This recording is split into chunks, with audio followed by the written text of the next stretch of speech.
Bismillahirrahmanirrahim. Assalamualaikum warahmatullahi wabarakatuh. A'udzu billahi minasyaitonir rajim. Bismillahirrahmanirrahim. Alhamdulillahirabbil alamin. Wa bihi nasta'inu ala umurid dunya waddin. Wa ala alihi wa sahbihi asma'in. La hawla wa la quwwata illa billahil aliyyil adzim. Amma ba'd. Yang terhormat Kepala SD Negeri 3 Kaliaman, yaitu Ibu Yunani Purlistianingsih SPD, yang kami hormati calon guru penggerak Angkatan 10, yaitu ada 3 peserta, dan yang kami hormati peserta yang mengikuti acara diseminasi pada hari ini. Pertama, mari kita panjatkan puji syukur kehadirat Allah Subhanahu wa Ta'ala, yang mana pada pagi hari ini kita bisa diberi kesehatan sehingga kita bisa melaksanakan tugas, yaitu diseminasi untuk calon penggerak Angkatan 10. Sholawat serta salam kita tunjukkan kepada Nabi Agung Rasulullah Sallallahu Alaihi Wasallam, yang mana kita nantikan syafaatnya kelak di yaumil qiyamah. Amin Allahumma amin. Hari Senin 10 Juni 2024, acara diseminasi calon guru penggerak Angkatan 10 dengan susunan acara, yaitu pembukaan, doa, kemudian menyanyikan lagu Indonesia Raya dan Mars Jepara, dan sambutan kepala sekolah puisi oleh salah satu peserta calon guru penggerak Angkatan 10, isi dan tanya jawab, kemudian yang terakhir adalah penutup. Untuk pra acara, yaitu menyanyikan lagu Indonesia Raya dan Mars Jepara, kepada yang bertugas kami persilahkan. Untuk para peserta pada hari ini, saya persilahkan untuk berdiri.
Hadirin dipersilakan untuk duduk kembali. Agar acara ini bisa berlancar mulai awal sampai akhir, marilah kita berdoa sesuai dengan keyakinannya masing-masing. Untuk yang beragama Islam, kami hantarkan membaca suratul Fatihah. Alainya Al-Fatihah. A'udzubillahi minasyaitonir rajim. Bismillahirrahmanirrahim. Alhamdulillahirabbil alamin. Arrahmanir rahim. Maliki yaumiddin. Iyyaka na'budu wa iyyaka nasta'in. Ihdinas siratal mustaqim. Siratal ladzina an'amta 'alaihim ghairil maghdubi 'alaihim waladdallin. Terima kasih.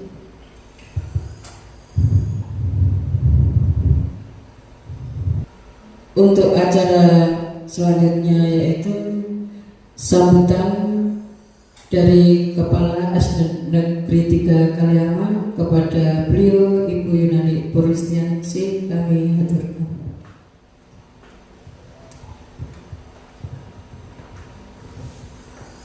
Terima kasih atas waktu yang telah diberikan. Assalamualaikum warahmatullahi wabarakatuh. Selamat pagi dan salam sejahtera untuk kita semua. Yang saya hormati Bapak dan Ibu Guru SD Negeri 3 Kaliaman, dan juga khususnya kepada 3 calon guru penggerak yang ada di SD Negeri 3 Kaliaman, yaitu Bapak Azharuddin Latif SPDSD, 2 Ibu Azimatul Manikah SPDSD, dan Ibu Yohana SPDSD. Pada saat ini marilah kita senantiasa memanjatkan puji dan syukur kehadirat Tuhan yang Maha Kuasa atas rahmat dan nikmat yang telah diberikan kepada kita semua, sehingga kita bisa melaksanakan kegiatan pada pagi hari ini dalam keadaan sehat. Bapak dan Ibu yang saya hormati, pada kesempatan pagi hari ini kita melaksanakan diseminasi dengan tema budaya positif yang telah dilaksanakan oleh ketiga calon guru penggerak angkatan 10. Bapak dan Ibu, kita sebagai pendidik otomatis tugas kita wajib mendidik dan mencerdaskan anak didik kita sesuai dengan kemajuan dan perkembangan zaman. Dengan begitulah kita memang perlu adanya guru yang bisa menggerakkan pendidikan, khususnya di SD Negeri 3 Kaliaman. Nah, saya sebagai kepala sekolah mengucapkan terima kasih kepada Bapak Ibu calon guru penggerak angkatan 10. Dengan adanya calon Bapak Ibu penggerak bisa berkolaborasi dengan Bapak Ibu guru yang lain untuk mentransfer pendidikan, sehingga bagi Bapak Ibu guru yang sampai saat ini belum menjadi guru penggerak, saya mohon untuk bisa proses menjadi calon guru penggerak berikutnya. Dengan demikian saya percaya pendidikan yang ada di SD Negeri 3 Kaliaman akan maju sesuai dengan harapan dan tujuan bangsa Indonesia. Bapak dan Ibu, pada kesempatan pagi hari ini saya mengucapkan selamat kepada Bapak Ibu bertiga yang pada sampai saat ini telah sukses untuk melaksanakan tugas-tugas dalam guru penggerak. Semoga sampai tugas akhir nanti bisa berjalan lancar dan sukses, sehingga tujuan dari guru penggerak tersebut bisa tercapai, sehingga bisa menjadi inspirasi penyemangat bagi Bapak Ibu guru yang Demikianlah sebagai harapan dari kami sebagai kepala sekolah. Demikian sambutan dari kami. Terima kasih. Wassalamualaikum warahmatullahi wabarakatuh.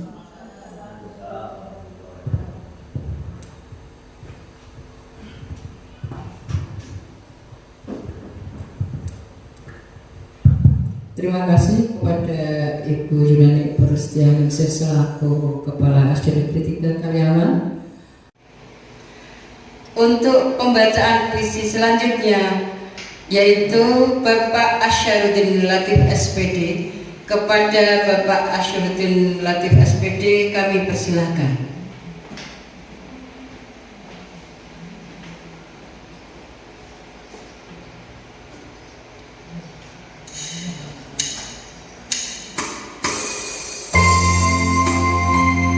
Aku melihat Indonesia.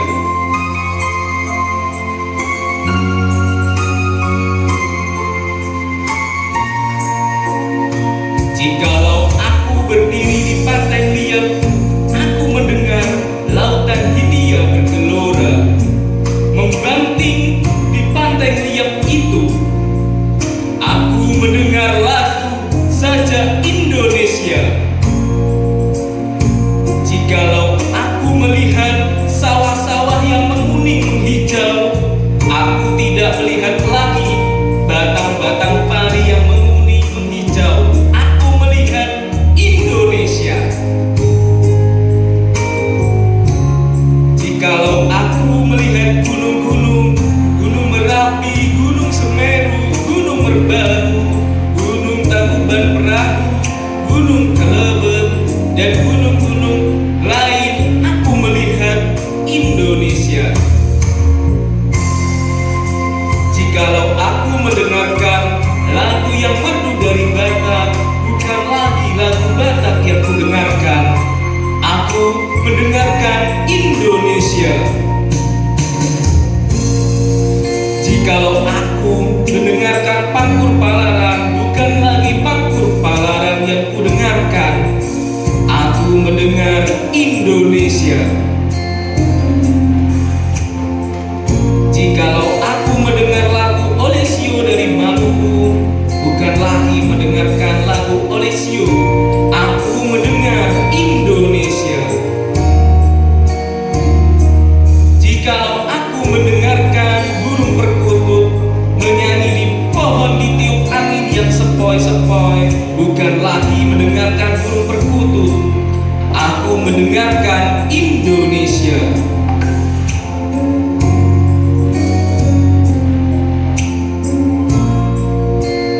Jikalau aku menghirup udara ini, aku tidak lagi menghirup udara, aku menghirup Indonesia.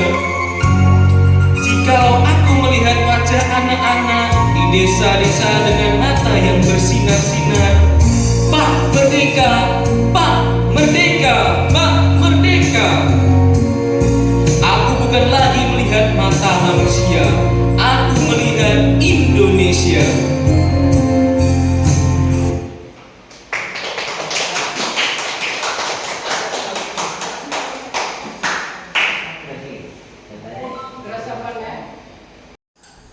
Marilah kita berdiri bersama.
Assalamualaikum warahmatullahi wabarakatuh.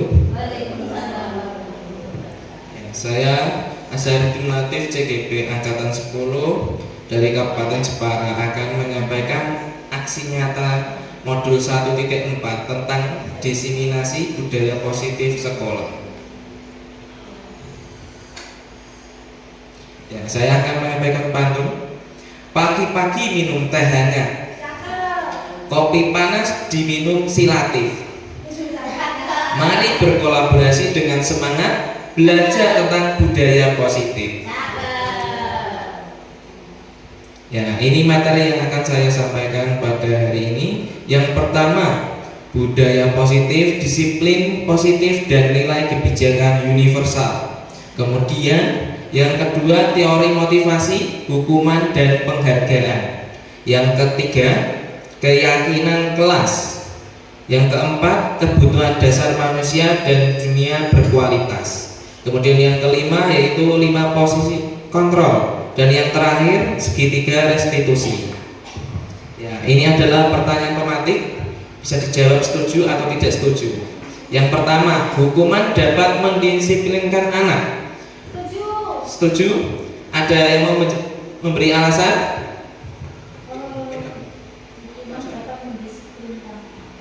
Setuju atau tidak? Ada yang setuju?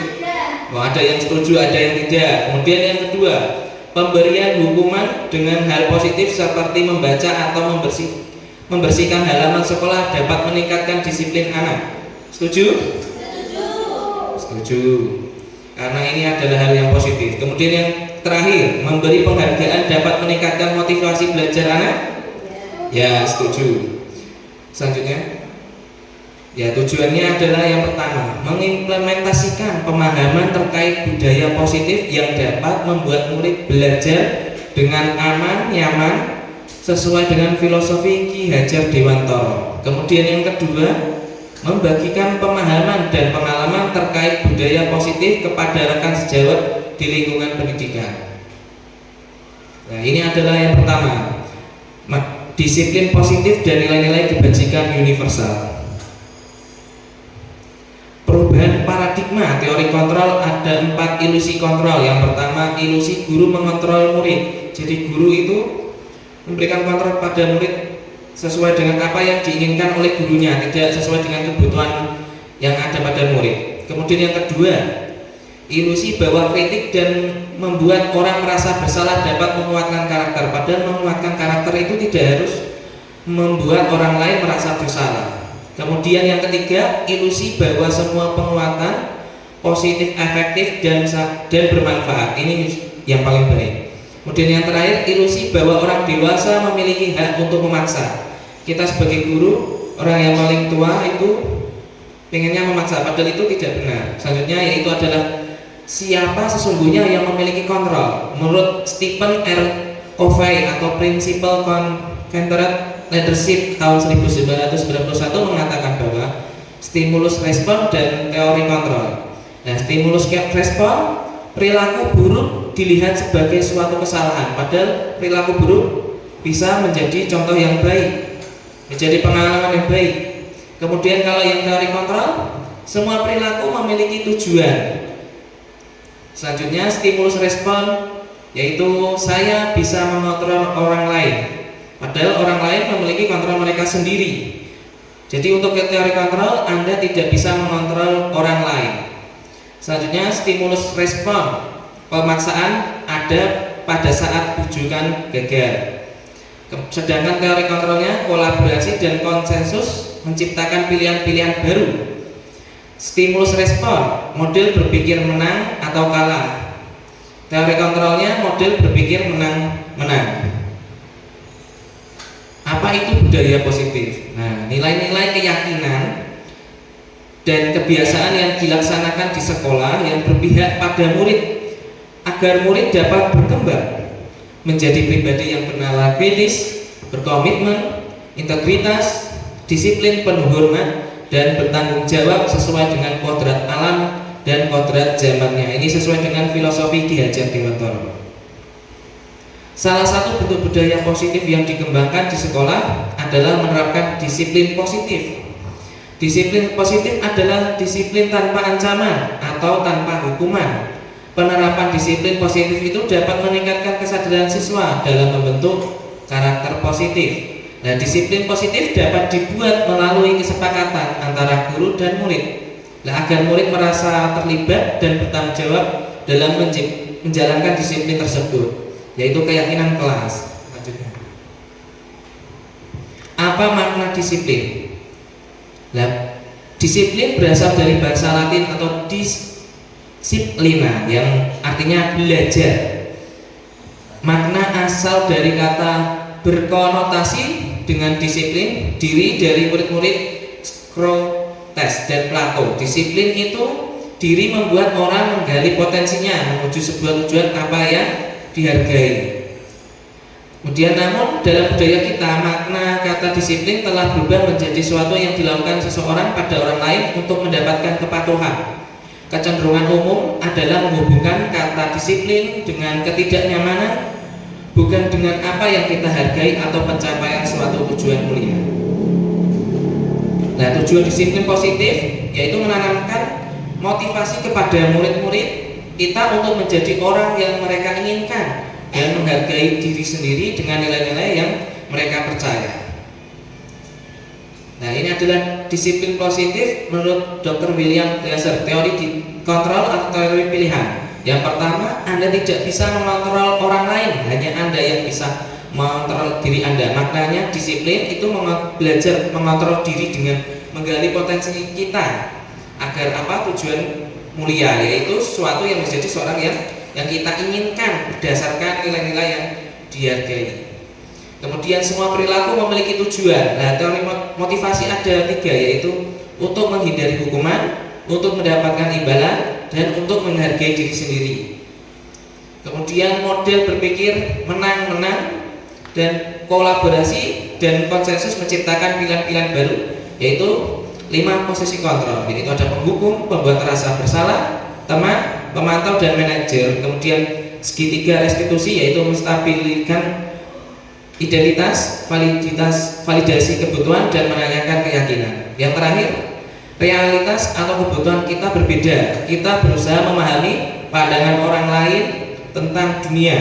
Setiap orang memiliki gambaran yang berbeda, yaitu 5 kebutuhan dasar manusia: bertahan hidup, penguasaan, kasih sayang, dan rasa diterima, kesenangan, serta kebebasan. Nah, disiplin positif itu menumbuhkan motivasi internal dalam diri siswa untuk mencapai tujuan dan nilai-nilai yang diinginkannya sendiri, bukan menggunakan motivasi eksternal seperti ancaman, hukuman, reward, atau penghargaan maupun ujian dari orang lain. Nah, mengajarkan nilai-nilai kebajikan merupakan hal kunci yang perlu diajarkan kepada murid kita. Nah, menurut Diane Gassen tahun 1998 berpendapat jika kita ingin motivasi intrinsik dari dalam diri seseorang, maka tumbuhkanlah pemahaman terhadap nilai-nilai kebajikan universal. Nilai-nilai kebajikan adalah sifat-sifat positif manusia yang merupakan tujuan mulia yang ingin dicapai setiap individu. Nilai tersebut bersifat universal dan lintas bahasa, suku bangsa, agama, maupun latar belakang. Nilai-nilai kebajikan yang ingin dicapai oleh setiap anak di Indonesia kita kenal dengan sebutan profil pelajar Pancasila, yaitu yang pertama, beriman, bertakwa kepada Tuhan Yang Maha Esa dan berakhlak mulia. Kemudian yang kedua, berkebinekaan global. Kemudian mandiri, bergotong royong, bernalar kritis, dan juga kreatif. Selanjutnya tentang teori motivasi, hukuman, dan penghargaan serta restitusi. Nah, teori motivasi perilaku manusia. Yang pertama, untuk menghindari ketidaknyamanan atau hukuman. Apa yang akan terjadi apabila saya tidak melakukannya? Itu adalah motivasi eksternal. Kemudian yang kedua, untuk mendapatkan imbalan dari orang lain atau institusi. Apa yang saya dapatkan apabila saya melakukannya? Itu adalah motivasi eksternal. Dan yang ketiga, untuk menghargai diri sendiri. Saya akan menjadi orang yang seperti apa bila saya melakukannya. Itu motivasi internal, tujuan disiplin positif. Apa itu merdeka? Menurut Ki Hajar Dewantoro, merdeka itu artinya tidak hanya terlepas dari perintah, akan tetapi juga cakap buat memerintah diri sendiri. Nah, ini adalah identitas yang gagal dan juga identitas yang sukses. Hukuman. Kalau hukuman sesuatu yang menyakitkan, harus terjadi, tidak nyaman untuk murid atau anak dalam jangka waktu yang panjang. Korban mendapatkan keadilan, kemudian murid tersakiti, perilaku pasif agresif meningkat, sistem tidak akan berjalan bila murid tidak takut, dan seterusnya. Itu termasuk negatif. Jadi hukuman itu negatif. Sedangkan identitas yang sukses itu disiplin. Disiplinnya ada dua, konsekuensi dan restitusi. Konsekuensi itu sesuatu yang harus terjadi, namun tidak nyaman untuk anak dalam jangka waktu pendek. Korban bisa diabaikan, murid dibuat tidak nyaman, kemudian penguatan hanya bertahan dalam jangka waktu pendek, memerlukan monitoring dan supervisi terus menerus dari guru, membantu penerapan mengikuti peraturan dalam masyarakat. Apa peraturannya? Mampukah kamu melakukannya? Terima kasih. Nah, murid menghormati peraturan. Nah, ini netral. Sedangkan yang positif itu adalah restitusi. Restitusi merupakan pilihan menguatkan untuk murid atau anak dalam jangka waktu panjang. Korbannya mendapatkan ganti, murid atau anak mendapat penguatan, masalah terpecahkan, murid belajar bertanggung jawab untuk perilakunya, fokus pada pemecahan masalah dalam jangka waktu panjang. Apa yang kamu yakini, apa yang bisa kamu lakukan untuk memperbaiki masalah ini. Murid menghormati dirinya dan juga orang lain. Ini yang positif, restitusi. Lalu dihukum oleh penghargaan. Saat kita berulang kali menjanjikan hadiah kepada anak-anak agar berperilaku bertanggung jawab, atau kepada seorang murid agar mempelajari sesuatu yang baru, atau kepada seorang karyawan agar melakukan pekerjaan yang berkualitas, kita sedang berasumsi mereka tidak dapat melakukannya, atau mereka tidak akan memilih untuk melakukannya. Itu menurut Alfikon. Hukuman dan penghargaan. Penghargaan maupun hukuman itu adalah cara-cara mengontrol perilaku seseorang yang dapat menghancurkan untuk pembelajaran yang sesungguhnya. Yang pertama, pengaruh jangka pendek dan jangka panjang. Kemudian kedua, mengurangi ketepatan. Tiga, tidak efektif. Empat, merusak hubungan. Lima, menurunkan kualitas. Yang keenam, mengurangi motivasi intrinsik. Apa itu hukuman atau konsekuensi? Ya, inilah perbedaan antara hukuman dan konsekuensi. Hukuman itu sesuatu yang menyakitkan dan harus terjadi, membuat si anak itu sakit fisik maupun hati dalam jangka waktu yang lama. Anak akan membenci kedisiplinan, kemudian ada paksaan, mendorong anak menyakiti dirinya sendiri, konsep diri yang buruk. Anak belajar untuk menyembunyikan kesalahan, kemudian anak akan marah, rasa bersalah, dipermalukan, merasa tidak dihargai. Sedangkan konsekuensi itu sesuatu yang harus terjadi, membuat anak merasa tidak nyaman dalam jangka waktu yang pendek. Anak menghargai disiplin, stimulus tanggapan, kemudian mendorong anak agar mudah menyesuaikan diri, konsep diri yang baik. Anak belajar untuk mematuhi peraturan, kehilangan hak, dibuat tidak nyaman, diasingkan untuk sementara atau time out. Nah, ini adalah tindakan guru. Nah, mencatat 100 kali di dalam buku kalimat, saya tidak akan terlambat lagi karena terlambat ke sekolah, itu termasuk hukuman. Lari mengelilingi lapangan basket 2 kali karena terlambat hadir di sekolah, termasuk hukuman. Kemudian murid diminta untuk push up 15 kali karena tidak menggunakan masker ke sekolah, hukuman. Menggantikan kertas tugas teman yang telah dicoret-coret, itu termasuk konsekuensi. Membersihkan tumpahan air di meja tulis karena tersenggol pada saat belajar, termasuk konsekuensi. Murid disuruh untuk tidak mengenakan sepatu seharian di sekolah, karena tidak mengenakan sepatu hitam, hukuman. Kemudian lari mengelilingi lapangan basket 2 kali karena terlambat 10 menit untuk pelajaran PJOK, itu termasuk konsekuensi. Nah, apa itu restitusi? Nah, restitusi itu adalah proses menciptakan kondisi bagi murid untuk memperbaiki kesalahan mereka, sehingga mereka bisa kembali kepada kelompok mereka dengan karakter yang lebih kuat. Restitusi juga merupakan proses kolaboratif yang mengajarkan murid untuk mencari solusi untuk masalah mereka dan membantu murid berpikir tentang orang seperti apa yang mereka ingin menjadi tujuan mulia dan bagaimana mereka harus memperlakukan orang lain, itu menurut dosen. Nah, ini ada 9 ciri-ciri restitusi. Yang pertama, bukan untuk menebus kesalahan, namun untuk belajar dari sebuah kesalahan. Kemudian yang kedua, memperbaiki hubungan. Yang ketiga, tawaran namun bukan sebuah paksaan. 4, restitusi itu menuntun untuk melihat dalam dirinya. Kemudian yang kelima, restitusi itu mencari kebutuhan dasar yang mendasari tindakan. Yang keenam, restitusi diri adalah cara yang paling baik. Ketujuh, restitusi fokus pada karakter bukan tindakan. Yang kedelapan, restitusi fokus pada solusi. Yang terakhir, restitusi mengembalikan murid yang berbuat salah kepada kelompoknya. Ya, selanjutnya materinya adalah keyakinan kelas. Nah, ini adalah keyakinan kelas merupakan bagian dari awal dari budaya positif. Sebagai langkah awal untuk penerapan budaya positif, kita bisa melakukan dengan membuat kesepakatan kelas. Dalam pelaksanaannya harus melibatkan peserta didik, tidak hanya guru.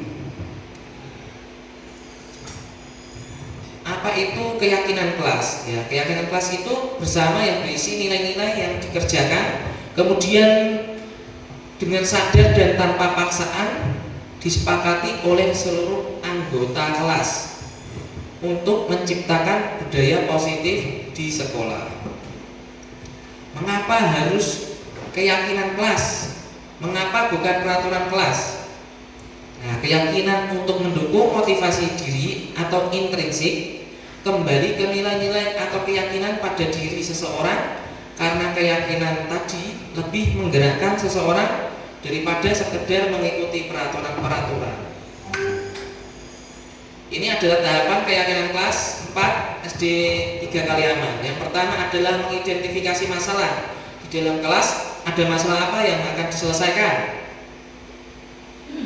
Apakah membuat peraturan agar dalam satu kelas itu tidak gaduh, atau dalam pengerjaan tugas sekolah? Kemudian setelah mengidentifikasi masalah, kita akan mengeksplorasi ide-ide yang ada pada siswa, kita eksplor. Kemudian didiskusikan bersama antara guru dan juga murid. Kemudian membuat kalimat keyakinan kelas. Setiap anak membuat kalimat keyakinan kelas, kemudian ditempel di depan kelas. Kemudian diimplementasikan keyakinan kelas di sekolah. Materi selanjutnya yaitu kebutuhan dasar manusia. Nah, kebutuhan dasar manusia ada 5, yaitu bertahan hidup, rasa kasih sayang dan rasa diterima, kebebasan, penguasaan, dan juga kesenangan. Yang pertama, kebutuhan bertahan hidup. Kebutuhan yang bersifat fisiologis untuk bertahan hidup, misalnya kesehatan, rumah, dan juga makanan. Yang kedua, kebutuhan kasih sayang dan rasa diterima, atau kebutuhan untuk diterima. Kebutuhan untuk disayangi dan diterima meliputi kebutuhan akan hubungan dan koneksi sosial, kebutuhan untuk memberi dan menerima kasih sayang, dan kebutuhan untuk merasa menjadi bagian dari suatu kelompok. Kebutuhan ini juga meliputi keinginan untuk tetap terhubung dengan orang lain, seperti teman, keluarga, pasangan hidup, teman kerja, binatang peliharaan, dan juga kelompok di mana kita bergabung. Ketiga, kebutuhan penguasaan atau kebutuhan pengakuan atas kemampuan. Nah, kebutuhan ini berhubungan dengan kekuatan untuk mencapai sesuatu, menjadi kompeten, menjadi terampil, diakui atas prestasi dan keterampilan kita, didengarkan dan merasa memiliki rasa harga diri. Nah, kebutuhan ini itu melipati keinginan untuk dianggap berharga, bisa membuat perbedaan, bisa membuat pencapaian kompeten diakui dan juga dihormati. Yang keempat, kebutuhan kebebasan atau kebutuhan akan pilihan. Kebutuhan ini adalah kebutuhan akan kemandirian, otonomi, memiliki pilihan, dan mampu mengendalikan arah hidup seseorang. Nah, anak-anak dengan kebutuhan kebebasan yang tinggi menginginkan pilihan, mereka itu perlu bergerak, suka mencoba-coba, tidak terlalu terpengaruh orang lain, dan juga senang mencoba hal baru yang menarik. Yang kelima, kesenangan atau kebutuhan untuk merasa senang. Nah, kebutuhan akan kesenangan itu kebutuhan untuk mencari kesenangan, bermain dan juga tertawa. Bayangkan, hidup tanpa kenikmatan apapun betapa menyedihkan. Nah, Glasser menghubungkan kebutuhan akan kesenangan dengan belajar. Anak-anak dengan kebutuhan dasar kesenangan yang tinggi biasanya itu ingin menikmati apa yang dilakukan. Mereka juga berkonsentrasi tinggi saat mengerjakan hal yang disenangi. Yang materi selanjutnya yaitu 5 posisi kontrol. Posisi kontrol itu ada 5. Yang pertama, penghukum. Penghukum itu bisa menggunakan hukuman fisik maupun verbal. Posisi penghukum senantiasa menekan dan memaksa siswa untuk menuruti sistem yang dibuat, kemudian memberi rasa bersalah. Pada posisi ini biasanya guru akan bersuara lembut, menunjukkan kekecewaan mendalam. Dampaknya pada siswa dari seseorang membuat merasa bersalah adalah siswa akan merasa rendah diri, merasa gagal dan tidak berharga. Kemudian teman, guru membangun interaksi lebih dekat dengan anak, bersikap ramah, akrab, dan bercanda. Bahasa tubuhnya merapat pada murid, mata, dan senyum jenaka. Nah, dampak negatif dari posisi kontrol teman adalah murid hanya akan bertindak untuk guru tertentu dan tidak untuk guru lainnya. Murid akan tergantung pada guru tersebut. Kemudian yang keempat yaitu pemantau. Guru dengan posisi ini cenderung melihat perilaku siswa dan menggunakan bukti-bukti tersebut untuk membuat keputusan tentang tindakan apa yang perlu diambil. Kemudian yang terakhir, manajer. Guru berbuat sesuatu bersama dengan murid, mempersilahkan murid mempertanggungjawabkan perilakunya, mendukung murid agar dapat menemukan solusi atas permasalahannya sendiri. Jadi yang tadi 5 posisi kontrol yang paling baik adalah manajer. Kemudian ini adalah 5 posisi kontrol. Motivasinya ada motivasi, identitas gagal, identitas berhasil atau sukses, kemudian identitas berhasil atau sukses. Untuk motivasinya, guru berbuat sebagai penghukum, menghardik, menunjuk-nunjuk, menyakiti atau menyindir. Kemudian guru berbuat membuat rasa bersalah, menceramah dan mengatakan seharusnya. Ibu kecewa. Nah, kalau sebagai teman, membuat alasan-alasan untuk muridnya. Sebagai pemantau, menghitung dan mengukur. Sedangkan manajer mengajukan pertanyaan-pertanyaan. Kemudian ada guru berkata sebagai penghukum, kalau kamu tidak melakukannya, awas, rasakan. Kalau guru berkata membuat rasa bersalah, guru seharusnya kamu sudah tahu, ibu lelah sekali mengatakannya, ibu stres. Sedangkan kalau guru berkata sebagai teman, ayolah lakukan demi ibu. Masa kamu tidak mau? Ingat tidak, ibu pernah bantu. Kemudian ibu berkata sebagai pemantau, apa peraturannya? Kalau guru berkata sebagai manajer, apa yang kita yakini? Apa yang biasa kamu kerjakan untuk memperbaiki masalah ini? Nah, sebagai hasil, penghukum akan memberontak, menyalahkan orang lain yang berbohong. Kemudian hasilnya sebagai pembuat rasa bersalah, menyembunyikan, menyangkal dan juga berbohong. hasilnya sebagai teman, ketergantungan. Kemudian hasil sebagai pemantau, menyesuaikan diri bila diawasi. Kemudian hasil sebagai manajer, menguatkan pribadi. Kemudian motivasi kaitan dengan dunia berkualitas. Menghukum, murid meletakkan guru di luar dunia berkualitasnya. Kemudian kaitan dengan dunia berkualitas sebagai membuat rasa bersalah, murid meletakkan guru dalam dunia berkualitas. Sedangkan dalam teman, murid meletakkan guru sebagai orang yang sangat penting di dunia berkualitas. Sedangkan untuk sebagai pemantau, murid meletakkan guru, peraturan dan hukum di dunia berkualitas. Kemudian sebagai manajer, murid meletakkan dirinya sebagai individu yang positif dalam dunia yang berkualitas. Nah, motivasi untuk yang murid berkata dalam menghukum, biarkan saja, nanti juga marah-marah lagi. Murid berkata sebagai pembuat rasa bersalah, maafkan saya. Nah, sedangkan murid berkata dalam sebagai teman, saya pikir bapak atau ibu teman saya, ternyata begitu. Nah, kemudian murid berkata sebagai pemantau, berapa banyak bintang yang saya harus peroleh, berapa halaman yang harus saya tulis. Sedangkan murid berkata sebagai manajer, bagaimana cara saya bisa memperbaiki keadaan. Dan kemudian untuk motivasi dampak pada murid, sebagai penghukum, murid akan mengulangi kesalahannya lagi. Sedangkan pembuat rasa bersalah, murid akan merasa rendah diri. Murid sebagai teman, lemah, tidak mandiri dan juga tergantung. Murid sebagai pemantau nantinya menitik beratkan kepada sanksi atau hadiah untuk dirinya. Pada murid sebagai manajer, mengevaluasi diri, bagaimana cara memperbaiki diri. Nah, ini adalah pembiasaan posisi kontrol. Pernyataan-pernyataan yang pertama, saya kecewa sekali dengan kamu. Nah, siapa yang mengatakan? Pembuat orang merasa bersalah. Kemudian, kamu tidak pernah benar melakukannya. Siapa yang mengatakan? Yaitu penghukum.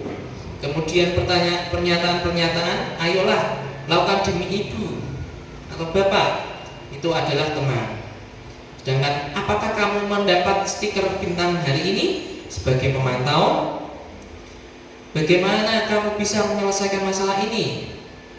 Dia sebagai manajer. Kamu selalu yang paling terakhir, itu adalah sebagai penghukum. Mari kita menyaksikan video 5 posisi kontrol.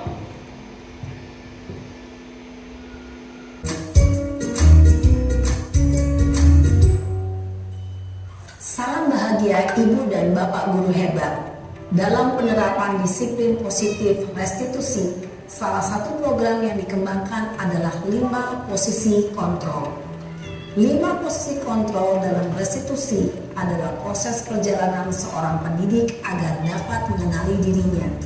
Pada video kali ini, kita akan membahas tentang 5 posisi kontrol yang dikembangkan oleh Diane Gosson dan contoh penerapannya.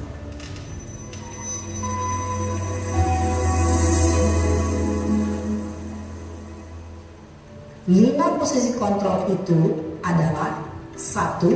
Posisi penghukum, 2. Posisi pembuat merasa bersalah, 3. Posisi teman, 4. Posisi pemantau atau monitor, dan 5. Posisi manajer. Untuk lebih memahami kelima posisi tersebut, mari kita saksikan kasus Naren yang terlambat hadir 20 menit di sekolah dan melihat bagaimana kelima posisi kontrol dalam menghadapi masalah tersebut.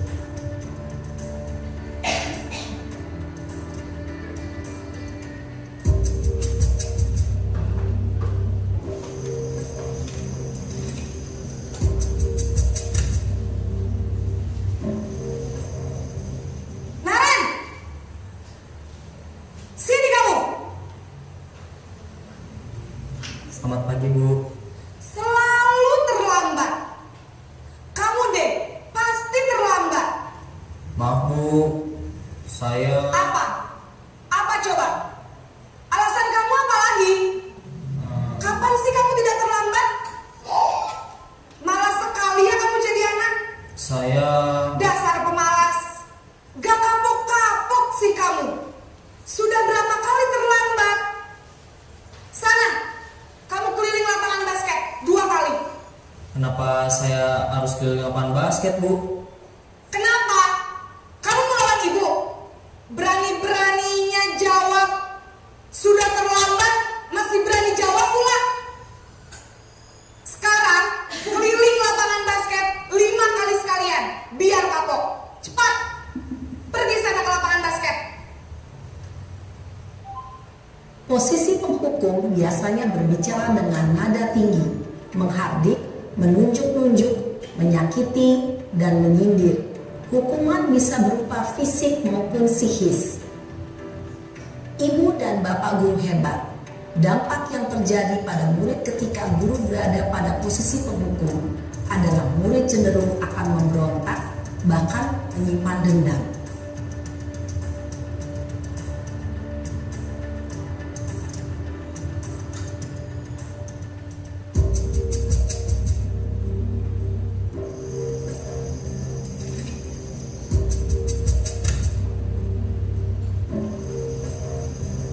Naren!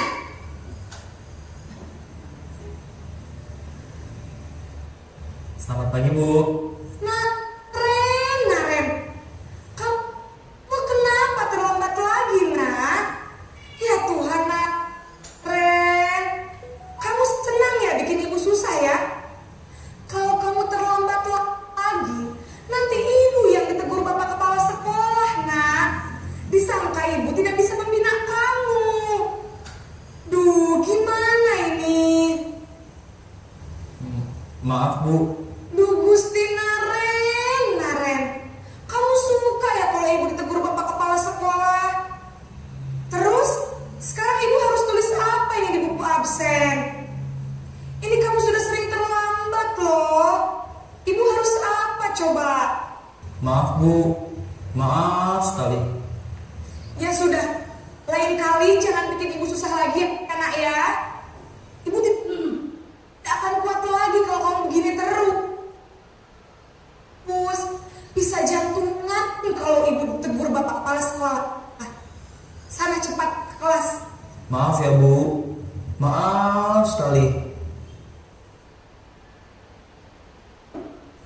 Posisi pembuat rasa bersalah berbicara dengan nada tenang, cenderung lembut, namun kata-kata yang diutarakan membuat murid merasa menjadi orang yang gagal, memandang buruk dirinya sendiri, merasa tidak berharga, dan tidak sanggup membahagiakan orang lain. Ketika guru mengambil posisi pembuat rasa bersalah, murid akan menganggap dirinya yang bersalah dan ia akan menyimpan emosi negatif tersebut di dalam dirinya.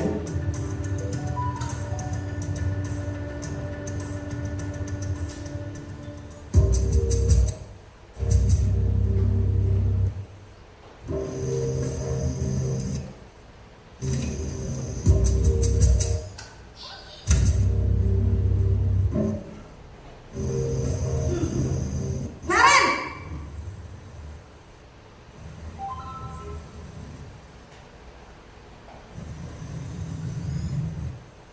Selamat pagi, Bu.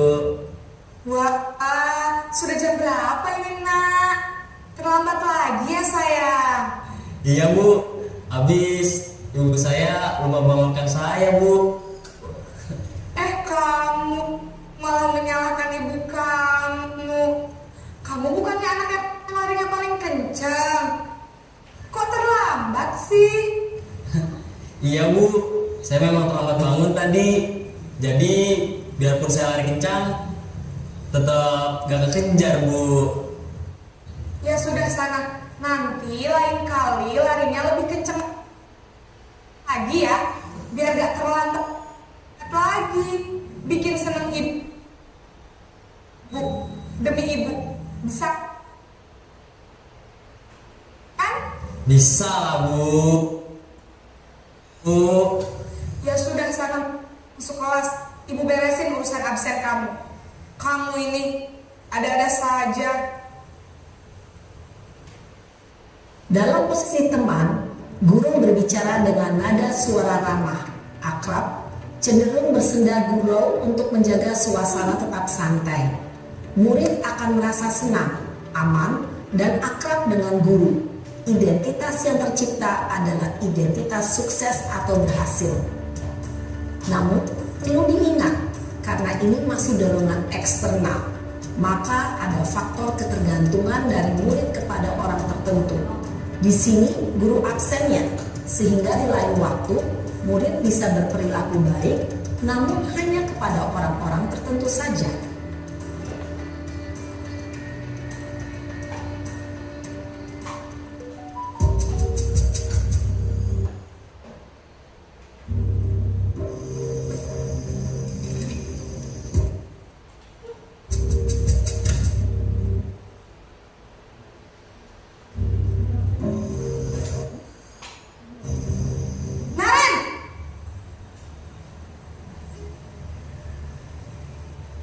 Selamat pagi, Bu. Naren, apa peraturan sekolah kita tentang jam berapa kita harus masuk sekolah, nak? Kita harus di sekolah jam 7, Bu. Iya betul, sekarang sudah jam 7.20. Naren sudah tahu konsekuensinya jika terlambat hadir. Paham, Bu. Saya harus tinggal kelas pas jam istirahat selama 20 menit. Iya benar, konsekuensinya demikian. Jadi nanti jam 9.30 pas istirahat, kamu harus tinggal di kelas, kerjakan tugas tambahan untuk ketertinggalan kamu, ya? Baik, Bu. Posisi pemantau mengandalkan penghitungan atau data untuk mengontrol murid. Guru mengarahkan murid berdasarkan peraturan dan konsekuensi. Seorang pemantau menunjukkan bahasa tubuh dan ekspresi wajah yang datar dan cenderung formal.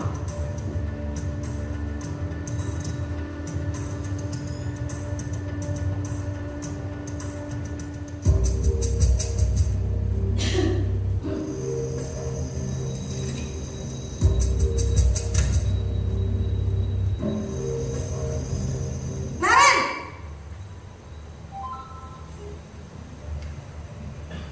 Selamat pagi, Bu. Selamat pagi, Naren. Maaf, Bu. Saya terlambat. Iya, sekolah masuknya jam 7, sekarang sudah jam 7.20. Jadi sekarang bagaimana ini, Naren? Maaf, Bu. Saya lupa setel alarm saya semalam. Baiklah, menurut kamu, keyakinan sekolah yang mana yang perlu kamu tingkatkan?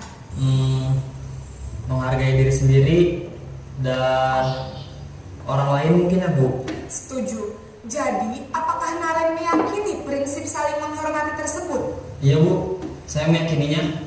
Apakah Naren bersedia memperbaiki masalah keterlambatan ini? Bersedia, Bu. Bagaimana kamu akan perbaiki masalah keterlambatan ini? Saya akan coba untuk tidak lupa menyetel alarm saya, Bu.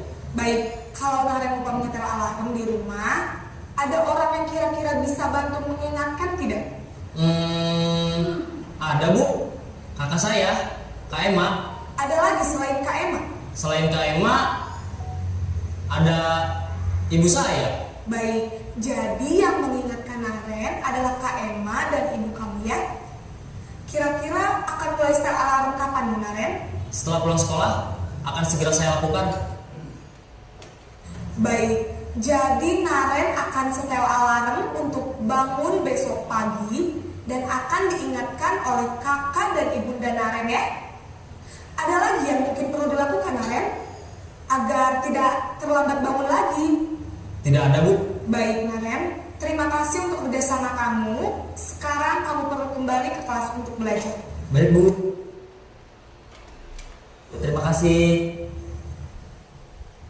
Posisi manajer adalah posisi kontrol yang disarankan untuk membimbing murid memiliki sikap disiplin yang positif, yaitu murid yang mandiri, bertanggung jawab, dan dapat memecahkan masalah.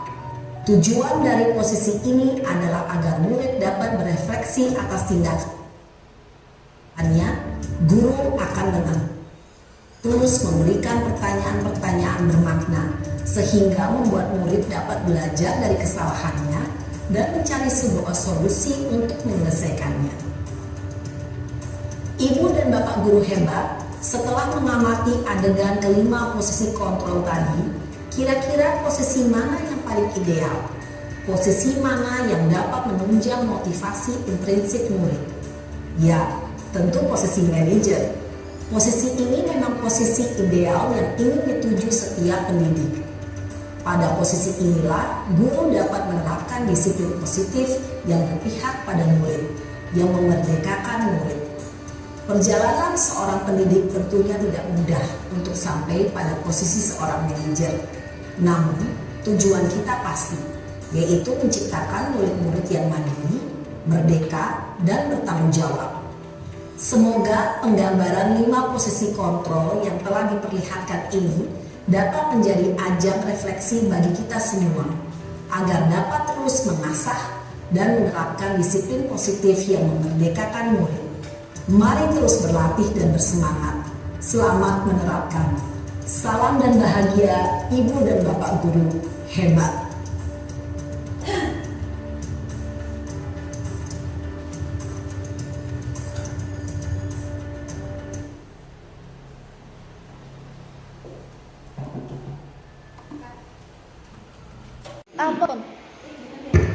Ya, selanjutnya adalah segitiga restitusi. Nah, ini adalah gambar dari segitiga restitusi. Penerapannya ada menstabilkan identitas, menanyakan keyakinan, kemudian validasi tindakan yang salah. Untuk menstabilkan identitas, setiap orang pasti pernah melakukan kesalahan.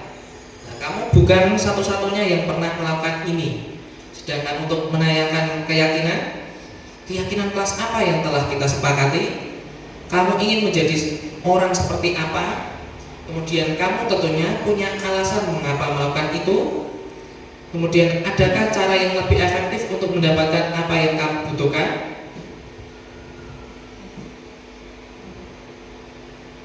Nah, ini yang pertama adalah menstabilkan identitas. Untuk membuat anak merasa gagal karena berbuat salah menjadi positif terhadap dirinya. Guru berkata, berbuat salah itu hal yang manusiawi.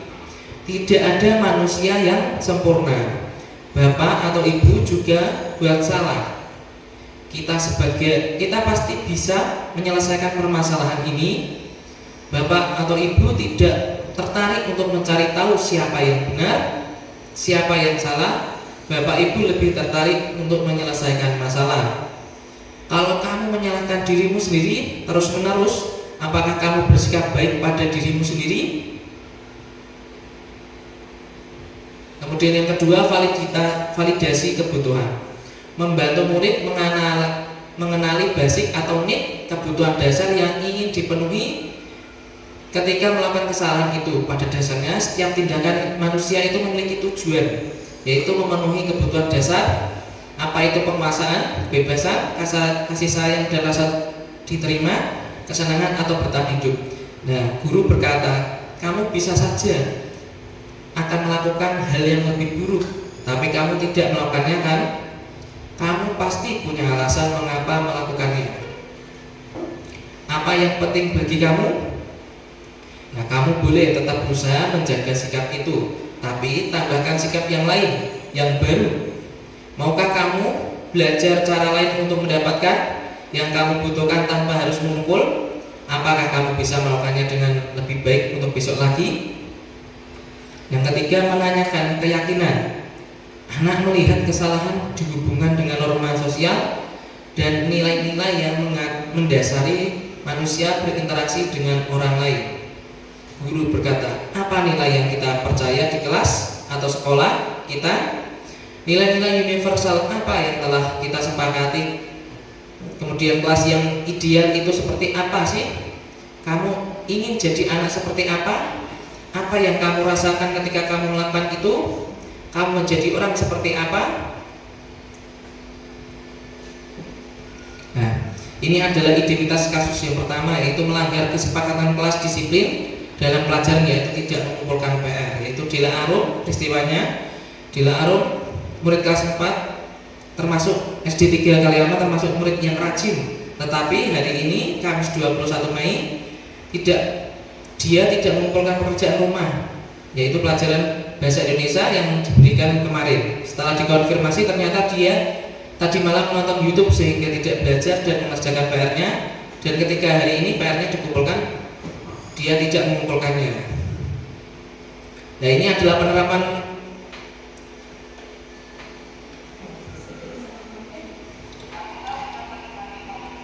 adalah penerapan segitiga restitusi di kelas 4 yang tadi Dila Arum merasa bersalah ketika dia tidak mengerjakan PR karena malamnya nonton YouTube.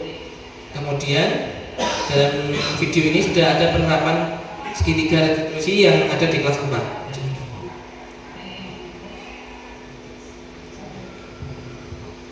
Nah, mari kita menyaksikan video tentang segitiga restitusi. Yuk.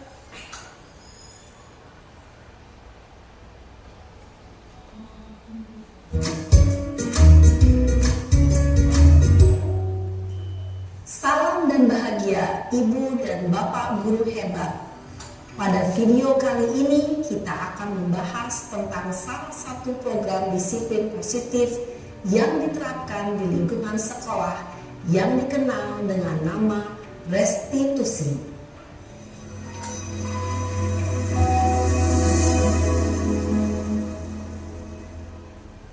Restitusi dikembangkan oleh pakar pendidikan Diane Gosling, berlandaskan pada teori kontrol Dr. William Glasser.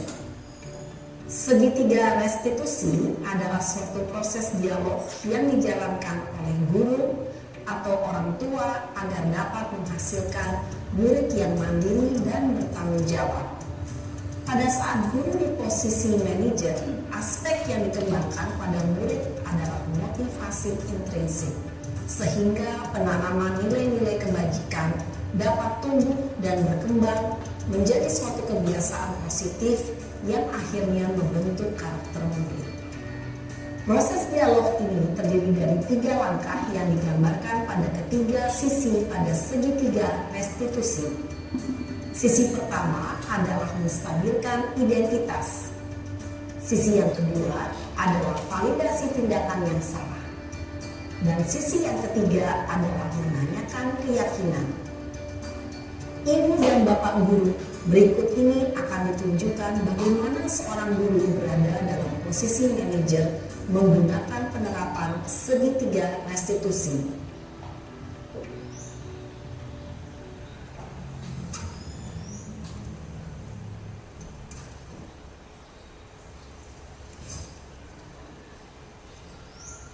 Siang Sarah. Siang Pak. Sudah lama nggak ketemu Sarah. Kenapa hari ini ada di sini? Kesel Pak, kesel banget. Masa aku dikatain tukang fitnah Pak? Ya aku marah lah. Aku balik ngatain Eka di depan kelas. Kesel banget. Oh begitu. Ya pasti kamu marah dan kesal. Bapak juga akan marah apabila ada yang menuduh Bapak seperti itu. Kemudian pada saat itu kamu mau melakukan apa? Ya saya langsung ngatain Eka lah Pak. Kesel banget. Saya bentak-bentak dia depan teman-teman lain. Oh begitu. Pasti kamu melakukan seperti itu karena suatu alasan tertentu, bukan? Iyalah, masa saya diam saja Pak? Ya saya bela diri lah. Masa saya dituduh tukang fitnah? Ya wajar lah. Mempertahankan harga diri itu sesuatu yang penting buat kamu. Untung kamu tidak bertindak lebih gegabah lagi, hanya membentak-bentak. Iya Pak. Untung saya masih bersabar dan hanya membentak saja. Sudah gemes padahal, saya pasti bela diri lah. Ya pasti ya. Tapi kamu memilih untuk tetap bertahan dan bersabar. Kamu memilih untuk tidak berbuat lebih parah lagi, bukan? Iya. Nah, sekarang coba kita lihat lagi tindakan kamu yang bentak-bentak Eka di kelas. Tindakan kamu itu kira-kira sesuai dengan keyakinan kelas atau prinsip kamu tidak? Enggak lah Pak. Capek Pak jadi pemarah. Jadi keyakinan atau prinsip mana yang kurang sesuai dengan keinginan kamu? Ya, saya sebenarnya sangat menghargai orang lain. Mungkin saat itu saya menjadi emosi, jadi tidak menunjukkan sikap itu. Kamu meyakini tidak? Menghargai orang lain itu penting buat kamu. Yakinlah Pak. Iya, setuju. Kita harus saling menghargai. Namun ada juga keyakinan yang kita sepakati yang perlu kita jalankan apabila kita sedang marah, bukan? Ya, saya bisa lebih proaktif, mulai dengan diri sendiri. Saya bisa jadi lebih bersabar, mengambil waktu jeda untuk berpikir mau apa selanjutnya. Kira-kira kamu bersedia memperbaiki masalah ini tidak? Bersedia, Pak. Kalau kamu memperbaiki masalah ini, kamu akan menjadi orang seperti apa? Saya akan menjadi orang yang bertanggung jawab kali ya, Pak. Dan senantiasa proaktif. Iya, menurut kamu bagaimana rasanya menjadi orang seperti itu? Ya nyaman lah, bangga bisa bersabar dan menahan diri. Baiklah kalau begitu. Yuk kita pikirkan bagaimana memperbaiki masalah ini.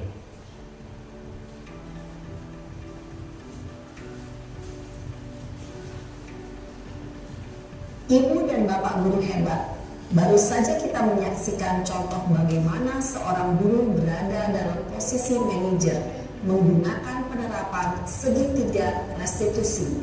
Mari kita bahas satu persatu.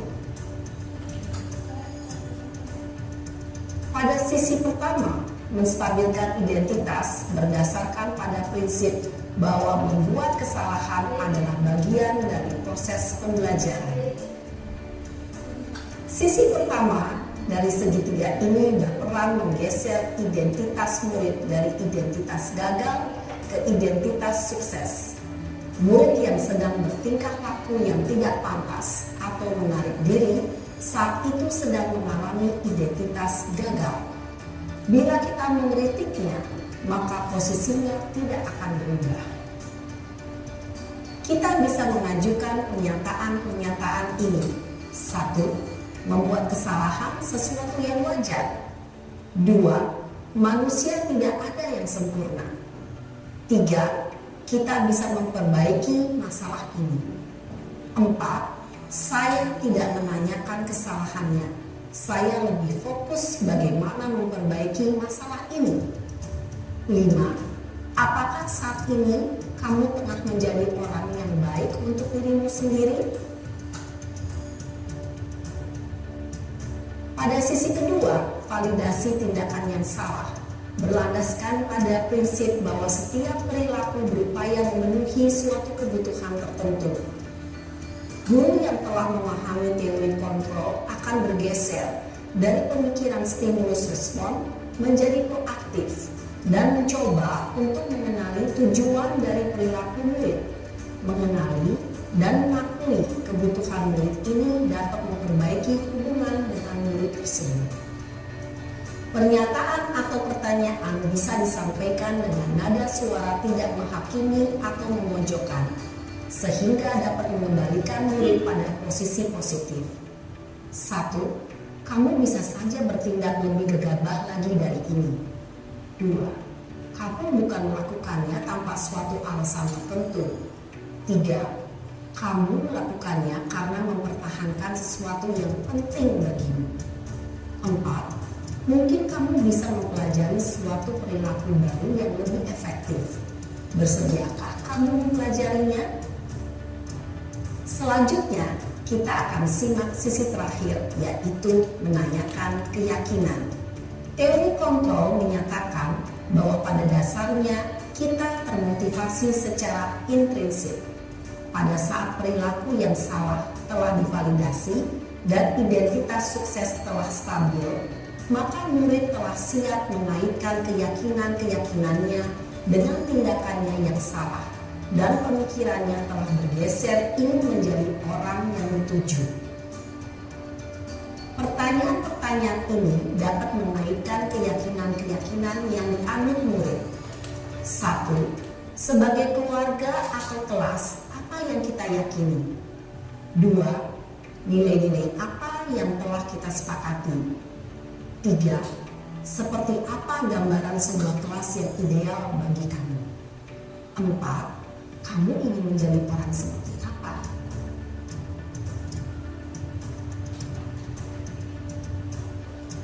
Dalam menerapkan segitiga restitusi, perlu diperhatikan beberapa hal, yaitu 1. Perilaku yang salah perlu dikaitkan dengan nilai-nilai atau keyakinan-keyakinan yang telah disepakati atau dituju. 2. kesediaan orang yang melakukan kesalahan untuk memperbaiki masalah. 3. Pemecahan masalah sebisa mungkin relevan atau memiliki hubungan dengan masalah yang ada. 4. Usaha. Perlu adanya suatu usaha perbaikan dari pihak yang berbuat kesalahan. 5. Waktu. Perlu didedikasikan waktu dari pihak yang berbuat kesalahan. Tanyakan kapan akan mulai diberlakukan usaha untuk memperbaiki masalah. Dengan memahami sistem penerapan segitiga restitusi, diharapkan guru dapat menerapkan posisinya sebagai manajer dengan mengajukan pertanyaan-pertanyaan bermakna yang dapat membuat murid menjadi lebih percaya diri, bertanggung jawab, dan mandiri. Nah, Ibu Bapak Guru, perlu tidak yang mengikuti ketiga tahapan dalam segitiga restitusi? Bergantung pada ringan beratnya suatu permasalahan. Misalnya, bila permasalahan tersebut ringan, maka tidak perlu dijalankan secara berurutan. Bahkan bisa semudah menanyakan apa keyakinan yang kita sepakati. Dengan menjalankan segitiga restitusi, dengan mengajukan pertanyaan-pertanyaan bermakna, diharapkan murid menjadi lebih kuat secara pribadi, dapat membuka wawasan murid agar dapat menyelesaikan permasalahannya sendiri, semakin percaya diri, mandiri, dan merdeka. Salam dan bahagia, Ibu Bapak Guru hebat.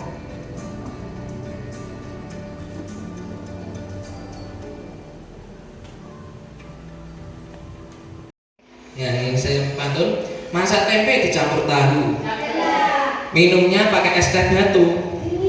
Nah, bagi bapak ibu yang belum tahu, boleh untuk bertanya satu-satu atau tanggapan, Bu Titin? Tanggapannya, Bu Titin?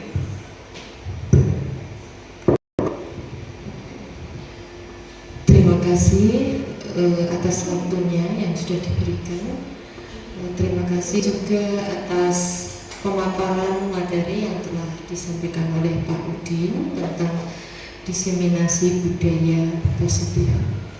Saya mau menanggapi tanggapan saya, yaitu saya sebagai rekan sejawat, saya sangat bangga atas perjuangan Pak Udin dalam mengikuti pendidikan guru penggerak.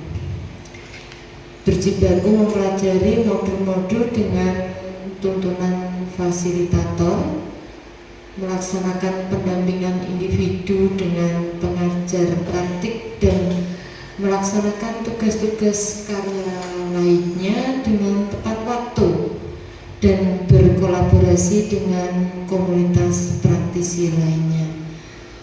Di samping itu, Pak Udin juga harus melaksanakan tugas sebagai guru di kelas yang tetap mendidik, mengajar, melatih, dan membimbing siswa-siswanya, sehingga dibutuhkan keterampilan manajemen waktu dengan tepat agar tugas dan tanggung jawabnya tetap terpenuhi. Saya sebagai rekan sejawat berharap kepada Pak Udin dapat memberikan kontribusi positif dan meningkatkan citra sekolah dan menjadi pionir dalam memperkenalkan gagasan baru tentang budaya positif yang bisa diterapkan di kelas maupun sekolah dan metode pembelajaran yang lebih baik. Setelah mengikuti sosialisasi dan diseminasi budaya positif ini, saya dapat mengetahui dan memahami tentang pentingnya budaya positif di sekolah yang berpihak pada siswa agar dapat mengembangkan karakter mereka sesuai profil pelajar Pancasila. Dengan memahami segitiga restitusi, kita sebagai guru dapat melihat perilaku murid bukan sebagai masalah yang perlu dikendalikan, melainkan sebagai bentuk komunikasi kebutuhan yang belum terpenuhi. Fokusnya bergeser dari menghukum menjadi memulihkan dan mengembangkan. Terima kasih, sekian tanggapan saya dari pemaparan, sosialisasi, dan diseminasi oleh Pak Rudi. Terima kasih. Terima kasih banyak atas tanggapan yang diberikan oleh Titin dan juga masukan-masukannya. Apakah ada yang bertanya? Ya, silakan.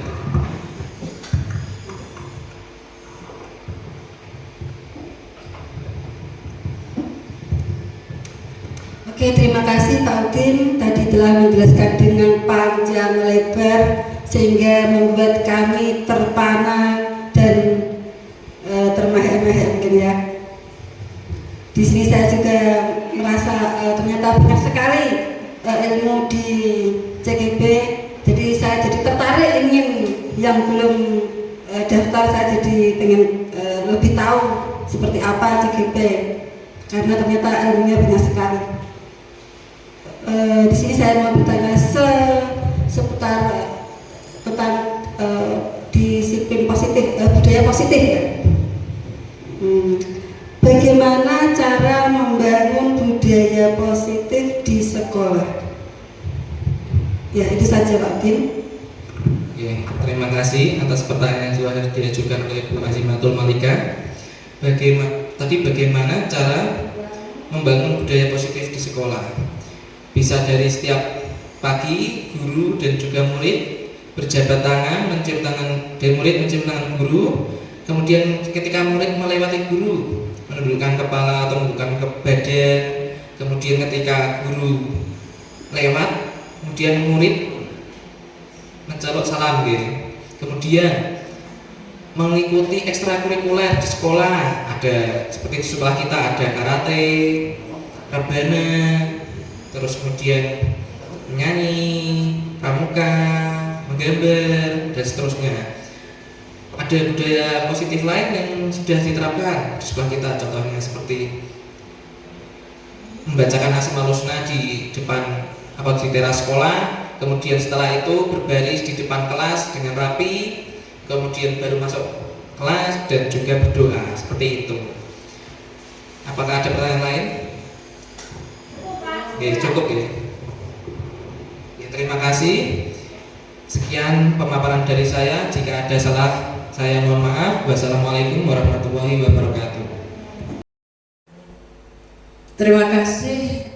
Acara pada hari ini yaitu diseminasi untuk peserta calon guru penggerak sudah berjalan dengan lancar dari awal sampai akhir. Mudah-mudahan bisa bermanfaat untuk 3 peserta pada khususnya dan umumnya untuk bagi para hadirin semuanya. Dari saya, apabila ada kata-kata yang kurang berkenan di hati para hadirin, saya mohon maaf yang sebesar-besarnya. Marilah acara ini kita tutup dengan doa sesuai dengan keyakinannya.